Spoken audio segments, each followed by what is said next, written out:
तो स्टूडेंट्स, ये जो क्वेश्चन आपके सामने आ गया है ये आपके लिए बहुत इंपॉर्टेंट है। एलिप्स में और हाइपरबोला में आपको ये क्वेश्चन मिलेगा, एग्जाम में जरूर मिलेगा ये क्वेश्चन। आपको बस डिजिट चेंज होती हुई मिलेगी और मैक्सिमम मार्क्स में मिलेगा, याद रखिएगा। तो ये इकलौता क्वेश्चन, और इस क्वेश्चन के साथ साथ इलिप्स का क्वेश्चन भी करिएगा। ओके, तो इलिप्स का क्वेश्चन सेम इसी टाइप का, और हाइपरबोला का क्वेश्चन, ये हाइपरबोला का क्वेश्चन है। ये दोनों ही आपको जरूर करके जाने हैं, क्योंकि ये आपको अपने मैक्सिमम नंबर तक पहुंचाएंगे। ओके, तो फिलहाल देखिए, यहां पर लेके चलते हैं। क्वेश्चन में कहा क्या गया है? क्वेश्चन में कहा गया है show that the equation this, ये इक्वेशन है। Okay, represent a hyperbola. देखो यहां पर स्टूडेंट कंफ्यूज थोड़े से हो जाते हैं, क्योंकि वो कहते हैं हम शो कैसे करें। तो बिल्कुल सिंपल है। हाइपरबोला की इक्वेशन होती है x square upon A square minus Y square upon B square is equal to 1, या फिर y square upon A square minus x square upon B square is equal to 1। इन दोनों में से अगर इस फॉर्म में अगर ये इक्वेशन मिल जाती है, ये वाली इक्वेशन अगर इस फॉर्म में है तो हाइपरबोला होगी, और अगर इस फॉर्म में नहीं है, अगर पॉजिटिव है या किसी और फॉर्म में है, तो वह हाइपरबोला नहीं होगी। तो ये शो करने के लिए कहेगा या प्रूफ करने के लिए कहेगा, तो हम उसे सिंपल सॉल्व करेंगे और वो अपने आप हाइपरबोला ही बनेगी। तो इसमें तो दिमाग आपको लगाना नहीं है। उसके बाद आपसे क्या कहा है? उसके बाद कहा है find the coordinates of the centre. Centre के कोऑर्डिनेट को निकालना है, पहली बात तो ये पूछ ली। फिर लेंथ ऑफ द एक्सिस, यानी कि मेजर और माइनर दोनों एक्सिस निकालनी है, ये भी पूछ लिया इसने। फिर उसके बाद eccentricity, latus, rectum, coordinate of foci, vertices, equation of directrices, सभी कुछ पूछ लिया। Equation of major and equation of minor axis नहीं लिखा, चलो मैं वो भी लिख लेता हूं कि इक्वेशन ऑफ मेजर और माइनर भी निकाल देंगे। ओके, उसके अलावा सारी वैल्यूज जितनी भी हमारे फॉर्मूले में होती है सब इसने पूछी है। तो हम कैसे करेंगे इस क्वेश्चन को? अब आप इसे समझ भी चुके होंगे, अगर आपने पिछली सीरीज देख ली है। इलिप्स का क्वेश्चन और ये क्वेश्चन बिल्कुल डिक्टो है, तो इसलिए कोई कंफ्यूजन नहीं होनी चाहिए आपको। बस मैं जैसे सॉल्व कर रहा हूं, आप कॉपी पे स्टेप बाय स्टेप मेरे साथ साथ सॉल्व करें। कंप्लीट देखने के बाद आप सॉल्व नहीं कर पाएंगे, या तो आप पहले सॉल्व कर लें और मैच कर लें कि आपका आंसर कैसे गलत हुआ, या क्या चीज जो मैच नहीं हो रही है मेरे आंसर से, ऐसे कर सकते हैं, या फिर साथ साथ सॉल्व करें, क्योंकि बड़ा क्वेश्चन है, लेंथ ही जाएगा। ओके, फिलहाल हम स्टार्ट कर रहे हैं इसे। 9x स्क्वायर माइनस का 16y स्क्वायर माइनस का 18x प्लस का 32y माइनस का 151 is equal to 0। Step by step चलेंगे हम। तो पहला स्टेप देखिए क्या है, 9x स्क्वायर और माइनस का 18x दिख रहा है आपको। मैं इसे एक साइड कर लेता हूं, 9x स्क्वायर माइनस का 18x। ओके, 18x लिखा है। ओके, अभी उसके बाद क्या लिखा है, माइनस का 16y स्क्वायर और प्लस का 32y। तो माइनस का 16y स्क्वायर प्लस का 32y, ये मैंने एक साइड कर दिया। और उसके बाद क्या बचा है, माइनस का 151, इसे मैं राइट साइड में ले जाता हूं। तो ये हो जाएगा आपके पास कितना, ये हो जाएगा इज इक्वल टू 151। तो आपको समझ में आया? सबसे पहले हमने क्या किया, x वाले को एक तरफ लिख लिया और y वाली संख्या को एक तरफ लिख लिया, बाकी संख्या को हम राइट में ले गए। आप इसे लेफ्ट में भी रख सकते थे, कोई फर्क नहीं पड़ेगा। मैंने पहले भी बताया है कि कैलकुलेशन मेरे तरीके से करोगे जब जब आपको कोई कैलकुलेशन सही से नहीं आ रही है, या फिर आपको नहीं पता किस तरीके से प्रोसेस फॉलो करना है। अगर आपको आता है तो अपने तरीके से करिएगा, मेरे को फॉलो मत करिएगा कैलकुलेशन में। ओके, फिलहाल आगे बढ़ते हैं। मैंने क्या करना है, यहां से यानी कि आगे वाली संख्या में से 9 कॉमन ले लेना है। ये ले लिया 9 कॉमन, ब्रैकेट लगाना है। बचेगा क्या, कॉमन का मतलब डिवाइड होता है, जिसको नहीं आता मैं बता दूं। कॉमन का मतलब होता है डिवाइड, सीधे सीधे शब्दों में बोल रहा हूं, कॉमन मीन्स डिवाइड होता है। आपने कहा कि मैंने यहां से 9 कॉमन लिया, इसका यह मतलब है कि आपने यहां पे 9 से डिवाइड किया। देखो 9x स्क्वायर अपॉन में 9, माइनस का निशान, यहां से 9 कॉमन लेने का मतलब यहां पर 9 से डिवाइड कर रहे हो, कॉमन का मतलब ही डिवाइड होता है। तो यहां पर 18x divide by 9। Okay, maths का बिल्कुल सिंपल सा फंडा है। आपको अगर 9 अंदर मल्टीप्लाई करना है वापस, तो वापस मल्टीप्लाई करोगे, यही संख्या मिलेगी वापस आने के बाद। ओके, तो ये बात बिल्कुल क्लियर होना चाहिए। ऐसा नहीं कि कॉमन कई स्टूडेंट इसे सब्ट्रैक्शन समझ लेते हैं कि 9 लिया बाकी अंदर 9 बचा मतलब घटाया है, घटाया नहीं है, डिवाइड करके 9 बचा। ओके, तो जो भी संख्या बचेगी अंदर डिवाइड करके बचेगी, ना कि घटा के बचेगी, याद रखना। फिलहाल यहाँ पर डिवाइड करने के बाद जो बचेगा, देखेंगे यहाँ पर क्या बचता है, यहां पर देख लेते हैं। तो अभी आपको क्या करना है, यहां से 16 कॉमन लेना है, माइनस भी कॉमन लेना है, 16 भी कॉमन लेना है। तो अंदर क्या बचेगा, 16y² अपॉन में 16, और क्योंकि बाहर माइनस कॉमन लिया है तो अंदर वाला जो ये प्लस है ये भी हो जाएगा माइनस, तो हो जाएगा 32y अपॉन में 16। बहुत सिंपल है, देखो मैंने कहा है मैं डिटेल में बताऊंगा, आप इसे जल्दी जल्दी कर सकते हैं, मेरे से पहले पहले कर सकते हैं, लेकिन मैं डिटेल में बताने वाला हूं क्योंकि एक क्वेश्चन से मैं कंप्लीट टाइप करने वाला हूं। पेपर में कोई सा भी क्वेश्चन आ जाए मेरे स्टूडेंट्स करके आते हैं, क्यों, क्योंकि सिर्फ डिजिट चेंज होती है, डिजिट में कुछ भी लिखा हो। ओके, फिलहाल देखें आगे बढ़ते हैं। यहां पर 9 से 9 कैंसिल, कैंसिल मतलब डिवाइड किया, 9 1 जा 9, 9 से 18 को कैंसिल करेंगे तो 9 2 जा 18। देखो यहां पर अगर स्टूडेंट घटा रहे होते तो क्या लिखते, 9 ही लिखते ना, 18 में से 9 घटाया, लेकिन घटता नहीं है, डिवाइड होता है, तो कितना आया, 2 आया, 9 2 जा 18। ओके, फिलहाल यहाँ पर 16 से 16 एक बचा, और उसके बाद यहां से कट गया। तो अगर ये पूरा पूरा नहीं भी कटता तो घबराना नहीं है, बिल्कुल नहीं घबराना। अगर ये 18 की जगह 17 लिखा होता तो पूरा पूरा नहीं कटता, कोई बात नहीं, फ्रैक्शन में रह जाता, हम फ्रैक्शन में भी सॉल्व करना जानते हैं। लेकिन इंपॉर्टेंट बात कि एक्स स्क्वायर के साथ कोई संख्या नहीं रहनी चाहिए, जो भी संख्या है उसे कॉमन लीजिए। वाई स्क्वायर के साथ कोई संख्या नहीं रहनी चाहिए, जो भी संख्या है उसे कॉमन लीजिए। कुछ भी कॉमन जो वाई स्क्वायर और एक्स स्क्वायर के साथ है बाहर ले लेंगे। ओके, चलिए आगे बढ़ते हैं। 9 bracket of x square minus का, फिर उसके बाद 2x। ओके, अगर यहाँ फ्रैक्शन भी रहता है यानी कि 2/3 2/5 कुछ भी, तो भी हम क्वेश्चन को सॉल्व करेंगे, कोई फर्क नहीं पड़ेगा, ऐसा मैंने कराया भी है। ओके, आगे बढ़ते हैं। पैराबोला और इलिप्स के अंदर ये चीज, ये टाइप देख लेना जरूर। फिलहाल आगे बढ़े तो आगे क्या कहता है, देखिए यहां पर करना क्या है, परफेक्ट स्क्वायर कहते हैं इसे, क्या कहते हैं इसे, परफेक्ट स्क्वायर, या फिर मेकिंग ए स्क्वायर, यानी कि आप स्क्वायर बनाएंगे। ये कौन से क्लास में पढ़ा है आपने मेकिंग ए स्क्वायर, ये आपने पढ़ा है 10th क्लास में, याद रखिएगा 10th क्लास में ये चीज आपने पढ़ी है, नहीं पढ़ी है या नहीं जानते हैं, भूल गए हैं, तो मैं आपको दोबारा बताता हूँ कैसे करते हैं। क्वाड्रेटिक इक्वेशन को पहले एक्स स्क्वायर लिखा, फिर एक्स के साथ में जो भी संख्या है, एक्स वाली संख्या वो लिखी, फिर उसके बाद करना क्या है, एक्स के साथ जो भी लिखा है ये लिखा, उसका हाफ कर दीजिए, देखिए नीचे हाफ कर दिया, उसका स्क्वायर कर दीजिए, ये देखिए मैंने स्क्वायर कर दिया, तो आंसर कितना आया, 1 का स्क्वायर। जो भी आंसर आया उसे पहले जोड़ेंगे फिर घटाएंगे, 1 का स्क्वायर पहले जोड़ेंगे फिर 1 का स्क्वायर घटाएंगे। ये बात आपको समझ में आनी चाहिए, मैंने आसानी से बताने की कोशिश की है, नहीं समझ में आता तो दोबारा से समझें। देखो माइनस का 16 लिखा है, ब्रैकेट लिखा है, फिर उसके बाद क्या लिखा है, ये वाई स्क्वायर लिखा है, फिर क्या लिखा है, माइनस का 2y लिखा है। ये इत्तेफाक से यहाँ भी 2 है यहाँ भी 2 है, ऐसा जरूरी नहीं है, कुछ अलग भी हो सकता है। जो भी y के साथ लिखा है, फिलहाल y के साथ क्या लिखा हुआ है, 2 लिखा, माइनस को नहीं देख रहे, 2 को देखेंगे। ओके, जो भी y के साथ लिखा है उसका हाफ करेंगे, उसका स्क्वायर करेंगे, जो आंसर आया वो क्या है, 1। तो 1 का स्क्वायर पहले जोड़ेंगे और फिर घटाएंगे, हमेशा पहले जोड़ेंगे फिर घटाएंगे। सपोज कर लेते हैं कि y के साथ यहां पर 2 ना लिखा होकर 3 लिखा होता, तो उसका हाफ करते और उसका स्क्वायर करते, तो कितना आएगा, 3/2 का स्क्वायर, तो 3/2 का स्क्वायर यहां लिखते, 3/2 का स्क्वायर यहां लिखते।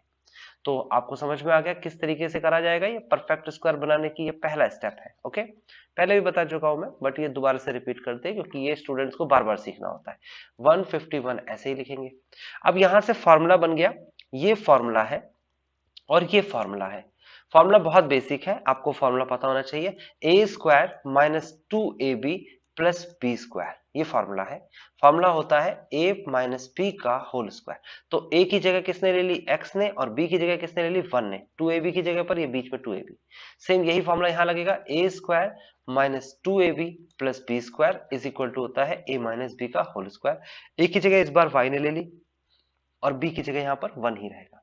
तो यहां पर ये और ये वाला पार्ट जो है मैं नीचे लिखने वाला हूं, समझना बहुत जरूरी है क्योंकि मैं एक ही क्वेश्चन के अंदर कंप्लीट टाइप कराता हूं अपने स्टूडेंट्स को, तो आपको भी मैं कंप्लीट टाइप इसी क्वेश्चन में करा देता हूं। ठीक है, ये बोर्ड में आया हुआ, आपके क्लास में आया हुआ है पेपर में। ठीक है, ये हो जाएगा x माइनस 1 का होल स्क्वायर माइनस का 1 का स्क्वायर, 1 का स्क्वायर 1 ही होता है, माइनस का 16, देन y माइनस 1 का whole square minus 1 is equal to 151। आगे बढ़ते हैं, 9 की मल्टीप्लाई करा देते हैं यहां भी और यहां भी, तो 9 ब्रैकेट ऑफ x माइनस 1 का स्क्वायर माइनस का 9, 16 की मल्टीप्लाई कराते हैं, ये हो जाएगा माइनस का 16 y माइनस 1 का स्क्वायर प्लस का 16, याद रखना माइनस भी तो इसके साथ जा रहा है, माइनस और माइनस प्लस हो जाएगा, इज इक्वल टू 151। नाउ ये संख्या हम एक तरफ लिखते हैं, 9x माइनस वन का स्क्वायर माइनस का 16 y माइनस वन का स्क्वायर, एंड देन 9 में 16 को अगर हम सॉल्व करेंगे तो सब्ट्रैक्ट करना पड़ेगा, माइनस का 9 है और प्लस का 16 है, तो माइनस का 9 और प्लस का 16 इज इक्वल टू कितना हो जाएगा, प्लस का 7 हो जाएगा, है ना, प्लस का 7 राइट साइड में जाएगा तो माइनस का 7 हो जाएगा, 151 माइनस का 7। आपकी मर्जी, आप कैसे भी कैलकुलेशन कर सकते हो, आप इसे सॉल्व करेंगे तो 144 आएगा, 9x माइनस वन का square minus 16 y minus one का square is equal to 144। Okay, यहां तक की बात क्लियर हो गई है। अब अगर मैं देखता हूं तो इस 144 को मैं ऐसे भी तो देख सकता हूं, 144 इंटू 1, तो जो भी संख्या 144 के साथ है, आप देखो ये मल्टीप्लाई में तो इधर डिवाइड में आ जाएगा, आप दोनों तरफ 144 से डिवाइड भी कर सकते हो, या फिर इसे मैंने जो एरो लगाया है इसे डिनोमिनेटर में ले आओ, ठीक है ना। तो आप लिखेंगे 9x माइनस वन का स्क्वायर अपॉन में 144 माइनस का 16 एंड y माइनस वन का स्क्वायर अपॉन में 144 इज इक्वल टू 1। कई स्टूडेंट यहां पर ना जीरो छोड़ देते हैं, ध्यान रखना, देखो कुछ बहुत ज्यादा माइनर मिस्टेक्स है, लेकिन वो आपको पूरे क्वेश्चन को गलत करने वाली है। कई स्टूडेंट क्या सोचते हैं, मैंने 1 क्यों लिख के दिखाया, मैंने इसलिए 1 लिख के लिखाया क्योंकि अगर 144 अकेला है तो उसके साथ इंटू 1 ही होगा, अगर 144 को हम डिवाइड में लेके आ रहे हैं तो यहां पर 1 को छोड़ के आएंगे, ठीक है, लेकिन जीरो लिख देते हैं कई स्टूडेंट्स क्या करते हैं, यहां पर मैं आपको बताता हूं क्या करना होता है। वो कहते हैं कि यहां पर लिखा है 144 और जब हम इसे इधर लेके आएंगे तो यहां बच जाएगा जीरो। अभी सुनने में आपको अजीब लग सकता है, लेकिन स्टूडेंट ऐसा करते हैं। वो क्यों छोड़ते हैं यहाँ पर जीरो, क्योंकि वो डिवाइड में लेके नहीं आ रहे, वो माइनस में लेके आ रहे हैं, डिवाइड वाले केस की तरह। देखो कैसे, मैं बताता हूं आपको। जैसे कि यहां पर 1 छोड़ता हूं, जैसे कि 144 इधर है और अगर आप इसे इधर लेके आओगे या फिर इधर कैसे भी लेके आ सकते हो, एरो कहीं भी लगा सकते हो, तो माइनस का 144 होगा तो उधर जीरो बचेगा। जब इधर लेके आ रहे हो माइनस के केस में, लेकिन मैं माइनस के केस में लेके ही नहीं आ रहा, मतलब कि मैं चाहूं तो इसे इधर लेके आ सकता हूं माइनस का 144, लेकिन उससे मेरा क्वेश्चन सॉल्व नहीं होगा, मैं क्यों लेके आऊंगा, तो मैं इसे डिवाइड में लेके आऊंगा, और जब डिवाइड में लेके आऊंगा तो इसके साथ मल्टीप्लाई 1 है। ओके, अगर मैं इसे माइनस में लेके आऊंगा, इस तरफ माइनस करके लेके आऊंगा तो इसके साथ प्लस का जीरो था तो इधर आएगा तो क्या बचेगा, यहाँ पर जीरो ही बचेगा। तो बिल्कुल क्लियर होना चाहिए, मेक श्योर कि आप क्लियर हो गए होंगे क्या, कि जब भी डिवाइड में लेके आएंगे तो वहां पर क्या छोड़ के आएंगे, जीरो नहीं छोड़ के आएंगे, वहां पर एक छोड़ के आएंगे। तो एक गलती अगर हो रही है तो बिल्कुल गलत कर देना उसे और सही करेगा, यहां पर आ जाइए, ठीक है ना। आगे बढ़ते हैं, ये 9 जो है ये कहां जाता है, ये 144 के डिवाइड में जाता है, 16 कहां जाता है, ये 144 के डिवाइड में जाता है। ओके, तो क्या बनेगी नई कंडीशन, नई कंडीशन होगी x माइनस वन का स्क्वायर अपॉन में 144 अपॉन 9 माइनस का y माइनस वन का स्क्वायर अपॉन में 144 अपॉन में 16। मैं फिर बोल रहा हूं कि आप जब कोई बुक का कोई क्वेश्चन कर रहे होंगे या फिर कोई पेपर सॉल्व कर रहे होंगे तो ऐसा जरूरी नहीं है वहां पर सहूलियत मिलेगी आपको जैसे इस क्वेश्चन में मिली, तो अपने माइंड से आप एडजस्ट कर सकते हो, इसलिए मैं एक्चुअल स्टेप्स करके दिखा रहा हूं। ये 9 जो ऊपर है ये डिवाइड के इधर आता है, मतलब बटे के भी बटे में आता है। जब इसे सॉल्व करेंगे तो आ जाएगा 9 और 16 को डिवाइड करेंगे, 9 और 144 को डिवाइड करेंगे तो 16 आएगा, 16 से डिवाइड करेंगे 144 को तो 9 आएगा। ओके, ऐसा तो आप यहां भी कर सकते थे, आपको जरूरत ही नहीं थी नीचे ले जाने की, आप ऐसा भी तो कर सकते थे, 9 1 जा 9 एंड 9 16 जा 144। ओके, उसके बाद यहां पर आ जाएगा आपके पास 16 1 जा 16 एंड 16 9 जा 144।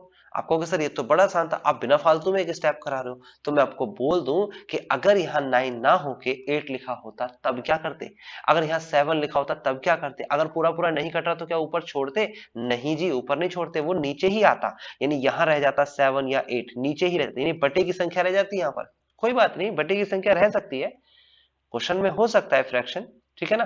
तो आपको मैंने बता दिया है कि क्या कंडीशंस आपको प्रॉब्लम कर सकती है, उससे निकलने के लिए या तो ये स्टेप कर लो, डायरेक्ट आता तो बहुत अच्छा है, मैंने कहा ना कैलकुलेशन अगर आपको मेरे से बेटर आती है तो आप उसी को फॉलो करिएगा, मेरे को क्यों करोगे फॉलो, मेरे को तो जब फॉलो करिएगा जब आपको कैलकुलेशन में प्रॉब्लम हो रही है ना।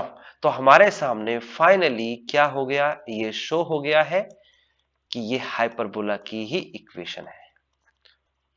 ओके, ये कंडीशन हाइपरबोला की है, लिखेंगे hence it is required equation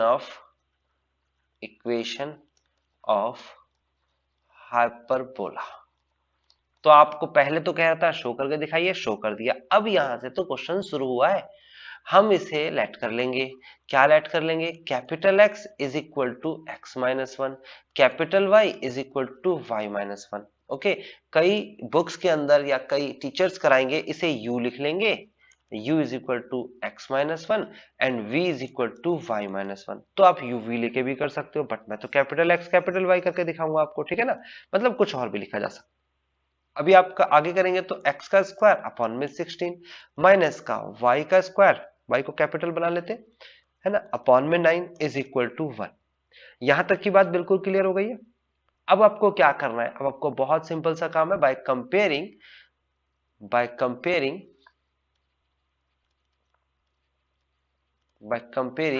we get, हम कंपेयर कर रहे हैं एक्चुअल इक्वेशन ऑफ हाइपरबोला जो हमने सीखी है फॉर्मूले में। हमें क्या मिला?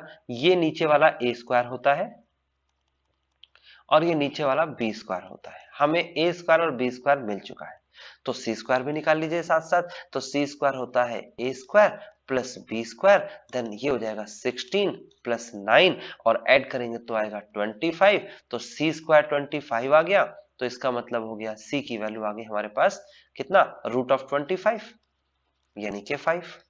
तो यानी कि c की वैल्यू भी हमारे पास आ गई है। a की वैल्यू है हमारे पास, अगर हम स्क्वायर रूट करेंगे तो 4 आएगा, b की वैल्यू स्क्वायर रूट करेंगे तो 3 आएगा और c की वैल्यू हम देखेंगे तो हमारे पास 5 आएगा, c की वैल्यू 5। तो हमें a b और c की वैल्यू मिल गई है। अब हम एक एक करके सारी वैल्यूज निकालने वाले हैं, देखते जाओ कैसे निकालेंगे, ठीक है ना? सबसे पहले बात पूछी है इसने सेंटर की। अब सेंटर क्या होता है? देखिए हमारे पास इक्वेशन ऑफ हाइपरबोला होती है, इक्वेशन ऑफ हाइपरबोला हाइपरबोला और उसके अकॉर्डिंग हम देखें तो होती है x square upon A square minus Y square upon B square is equal to 1। और इसमें हमारे पास सेंटर होता है, सी लिख रहा हूं मैं, सेंटर लिख देते हैं, सेंटर होता है 0 0। ओके, यानी कि 0 0 सेंटर होगा जब इक्वेशन ऑफ हाइपरबोला ये होगी। तो फिलहाल सेंटर हमारे पास हमने जो सीखा 0 0 है। अब ये वाला 0 क्या है? Capital X is equal to 0। ये वाला एक्स क्या है? 0 क्या है? ये capital Y is equal to 0। अब कैपिटल एक्स की और कैपिटल वाई की वैल्यू आप नहीं भूलेंगे, याद रखिएगा। कैपिटल एक्स क्या था? कैपिटल एक्स देखो मैं दिखा देता हूं, ये आपको बार बार यूज करने वाला हूं मैं। ये वाली सिचुएशन देखो, ये देखिए और ये देखिए, कैपिटल एक्स और कैपिटल वाई। कैपिटल एक्स की वैल्यू कितनी है? Small X minus one. Capital Y की वैल्यू कितनी है? Small Y minus one. बहुत सिंपल है, मैं हर जगह यूज करने वाला हूं, इसको याद रखिएगा। तो यहां पर x की जगह पर small x minus one is equal to 0, यहां पर y की जगह पर small y minus one is equal to 0, then x is equal to 1 and y is equal to 1। देखो कितना सिंपल हो गया, 1 इधर चला गया और ये भी 1 इधर चला गया। तो हमारे पास जो सेंटर आया है, जो एक्चुअल में actual centre of this question of this hyperbola, तो ये हमारे पास आया 1 1। तो ये हमारा एक्चुअल में सेंटर है, ये हमारा वो आंसर है। ये कौन सा सेंटर है जी? ये हमारा डमी सेंटर है, मैं इसे डमी कहता हूं। ये हमारा डमी सेंटर है और जो ये इक्वेशन है ये हमारी डमी इक्वेशन है। ये वाली डमी इक्वेशन है, ये वाली एक्चुअल इक्वेशन है। ओके, तो डमी इक्वेशंस का सहारा लेकर हम एक्चुअल निकालने वाले हैं। ओके, तो ये सेंटर होता है as according to the formula, ये सेंटर आया है हमारे क्वेश्चन का। समझ में आ गया होगा मेरे हिसाब से। इसी तरीके से एक एक करके आगे बढ़ेंगे और सेम यही कॉन्सेप्ट मैंने इलिप्स में बताया है, तो वो और ये दोनों देखिएगा, जरूर मिलेगा आपको क्वेश्चन, बट डिजिट चेंज मिलेगी, याद रखना, ठीक है ना? आगे बढ़ते हैं, तो आगे हमसे क्या पूछा गया था? हम बात करते हैं अब वर्टेक्स की, वर्टिसिस। तो वर्टिसिस का फॉर्मूला क्या होता है जी? प्लस माइनस ए और जीरो। मैंने कहा जो इलिप्स में होता है वो हाइपरबोला में होता है, तो प्लस माइनस ए और जीरो। तो ए की वैल्यू हमारे सामने क्या आई थी? अभी हमने ए की वैल्यू निकाली है, because A is equal to 4, so that's why vertices is equal to plus minus 4 and 0। Okay, तो ये 4 क्या होगा? ये आपके सामने होगा capital X is equal to 4, ये जीरो क्या होगा, ये capital Y is equal to 0।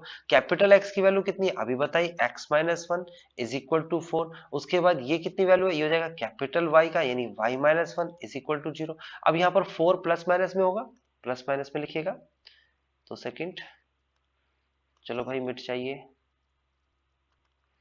हाँ यहां से मिटेगा ये, ओके। तो ये हो गया आपके पास प्लस माइनस 4, यहां पर भी प्लस माइनस 4, ओके 4 भाई, ओके। तो अभी आगे बढ़ते हैं, आगे आपके सामने एक तो है x minus 1 is equal to 4 और दूसरी वैल्यू है x minus 1 is equal to minus 4। यहां पर तो बिल्कुल सिंपल है, y की वैल्यू तो 1 आएगी, y की वैल्यू तो आ गई, x की वैल्यू कैसे आएगी, इधर लेके जाएंगे हम राइट साइड में तो x इज इक्वल टू 5 आ जाएगा, एंड देन राइट साइड में जाएगा तो x is equal to minus का 3 आ जाएगा, देख सकते हो गौर से। तो हमारे पास दो वर्टेक्स आ गए और दोनों को अलग अलग लिखने पड़ेंगे आपके पास। तो हम लिखेंगे वर्टिसेस, एक तो आ गया हमारे पास x की वैल्यू 5 एंड y की वैल्यू 1, एंड दूसरा आ गया x की वैल्यू -3 और y की वैल्यू 1। तो ये दो वर्टिसेस आपके सामने आ चुके हैं, आपको समझ में आ गया होगा किस तरीके से आया है, एक 5 1 आया है, एक -3 और 1 आया है, और इसको अलग अलग करके लिखेंगे इसी तरीके से। जैसे अभी से पहले हम वर्टेक्स को एक साथ लिखते थे, जैसे इसको एक्सप्लेन करें तो क्या होगा, ये होगा एक बार तो हो जाएगा आपके पास 4 और 0, एंड दूसरी बार हो जाएगा -4 और 0, क्योंकि संख्या एक जैसी थी, प्लस माइनस का फर्क था तो आपने एक साथ लिख लिया। लेकिन अब आपको वो अलग अलग लिख के दिखाना पड़ेगा, क्योंकि ऐसा नहीं कर सकते कि 5 और 3 को एक साथ लिख सके, ठीक है ना। ओके, तो आगे बढ़ जाते हैं, ये आपको समझ में आ गया होगा वर्टेक्स कैसे निकला, एक एक वैल्यू निकालने के आपको नंबर मिलने वाले हैं। उसके बाद आता है फोकाई। अब फोकाई का फॉर्मूला क्या होता है, प्लस माइनस सी और 0, या फिर ए ई भी बोल सकते हो ना, बार बार लिखवाता हूं मैं ये बात, आपको ध्यान रखना, आप ए ई भी लिख सकते हो, मैं सी लिखने वाला हूं क्योंकि मेरे पास तो सी की वैल्यू है। तो सी की वैल्यू मेरे पास क्या थी, मैं देख लेता हूं एक बार, ये रही सी की वैल्यू, देखो ये रही सी की वैल्यू मेरे पास 5 है, तो मैं यहाँ यूज करूंगा इसका सी की वैल्यू, बिकॉज हमारे पास 5 है तो मैं इस्तेमाल करूंगा, तो फोकाई मेरे पास आ जाएगा प्लस माइनस 5 और 0। नाउ बिल्कुल सिंपल कंपैरिजन है, capital X is equal to कितना हो जाएगा, प्लस माइनस का 5 ये वाला, and capital Y is equal to 0। तो कैपिटल X की वैल्यू क्या रखनी है हमें, एक्चुअल में x माइनस का 1 is equal to plus minus 5, and capital Y की जगह लिखना है y minus 1 is equal to 0। यहाँ तो बहुत सिंपल है, यहाँ तो y इज इक्वल टू 1 आ गया। यहाँ पर हम क्या करेंगे, एक बार x minus 1 is equal to plus का 5 लिखेंगे, और एक बार x minus 1 is equal to minus का 5 लिखेंगे। तो राइट साइड में जाएगा तो कितना हो जाएगा, x इज इक्वल टू 6, एक वैल्यू ये आ गई, राइट साइड में जाएगा तो पॉजिटिव हो जाएगा, तो x इज इक्वल टू -4, एक वैल्यू ये आ गई, और एक वैल्यू ये दे रखी है। तो हमारे पास फोकाई जो है, हम लिखेंगे फोकाई जो है वो आएगा हमारे पास 6 एंड 1, और उसके बाद -4 एंड 1, यानी कि एक बार 6 लेंगे x की वैल्यू, y की वैल्यू 1, एक बार x की वैल्यू माइनस का 4 और y की वैल्यू 1। ये दो मेरे फोकाई के केसेस आ गए, ये आपको समझ में आ गए होंगे, 6 1 -4 1। ओके, आगे बढ़ जाते हैं, तो आगे हमारे पास कौन सा केस आया, तीसरे के बाद चौथा केस आएगा। तो चौथे केस में हमसे लेंथ पूछा था, लेंथ तो बहुत सिंपल है, हमने क्या क्या निकाल लिया अभी तक, हमने सेंटर निकाल लिया, हमने वर्टिसेस निकाल लिया, हमने फोकाई निकाल लिया, तीन चीज तो हमने निकाल ली बड़े आसानी से। चौथे में हम क्या करते हैं, लेंथ निकाल लेते हैं। तो हम लिखेंगे लेंथ ऑफ, अब यहां पर मेजर तो होता नहीं है, तो लेंथ ऑफ कौन सा एक्सिस होगा, length of transversal axis. Okay, तो लेंथ ऑफ ट्रांसवर्सल एक्सिस और लेंथ ऑफ कॉन्जुगेट एक्सिस निकालते हैं हम, ठीक है ना, ट्रांसवर्स एक्सिस, ओके, और लेंथ ऑफ कॉन्जुगेट एक्सिस, और लेंथ ऑफ लेटस रेक्टम। ओके, तो ये तीनों लेंथ निकाल लेते हैं, बहुत सिंपल है जी। Length of transversal axis is equal to 2a 2b and 2b square upon a। बहुत सिंपल है, आपको मैंने बता दिया है तीनों लेंथ कैसे निकलती है, और इसी लेंथ को आपको समझना है। 2a, तो a की वैल्यू क्या थी, a की वैल्यू है हमारे पास 4, आपने देखा होगा a की वैल्यू 4 है, तो फाइनली 8 आ गया। 2b, तो यहाँ पर b की वैल्यू कितनी है, 2 इंटू में b की वैल्यू थी हमारे पास 3, 9 का चांस बिल्कुल 3 थी, तो कितना हो जाएगा आपके पास 6। उसके बाद 2b² अपॉन में a, length of latus rectum हमारे पास है 2b² अपॉन a, तो 2b² अपॉन a कैसे निकालेंगे हम लिखेंगे 2 इंटू में b की जगह पर हमारे पास 3 था, स्क्वायर करेंगे अपॉन में a की वैल्यू हमारे पास 4 थी, तो फिलहाल आ जाएगा आपके पास 2 1 2 2 2 तो 9 अपॉन में 2। तो लेंथ का केस भी समझ में आ गया। अब इक्वेशन के पास चले जाते हैं जी, पांचवा नंबर आ जाता है। तो इक्वेशन क्या है? Equation of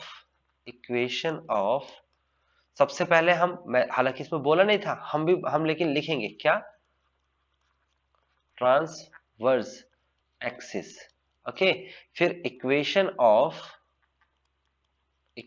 of conjugate axis, फिर उसके बाद इक्वेशन ऑफ डायरेक्ट्रिक्स। ओके, तो equation of transverse, equation of conjugate, equation of directrix. तो यहां पर क्या है? इक्वेशन ऑफ ट्रांसवर्स यानी कि जो एक्स एक्सिस की तरफ थी ना, एक्स एक्सिस में अगर बात करते हैं तो y इक्वल टू 0 होता है, तो capital Y is equal to 0, और y की वैल्यू हमें पता है क्या है, यह है small y minus 1 is equal to 0। This is the equation of transitive, है ना, ट्रांसवर्स सॉरी। उसके बाद y की वैल्यू हो गई यहाँ पर 0, तो यहाँ पर हो जाएगा कैपिटल X इक्वल टू 0, और कैपिटल X की वैल्यू x माइनस 1 थी, ये हो गई दूसरी इक्वेशन।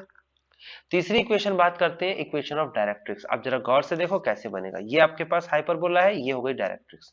ओके, अगर ये हाइपरबोला है, डायरेक्ट्रिक्स है, तो किस तरीके से बनेगी? ये हो जाएगा आपके पास, ये आपके पैरेलल टू y एक्सिस है, तो इसका मतलब ये हो जाएगा x is equal to plus minus a upon E.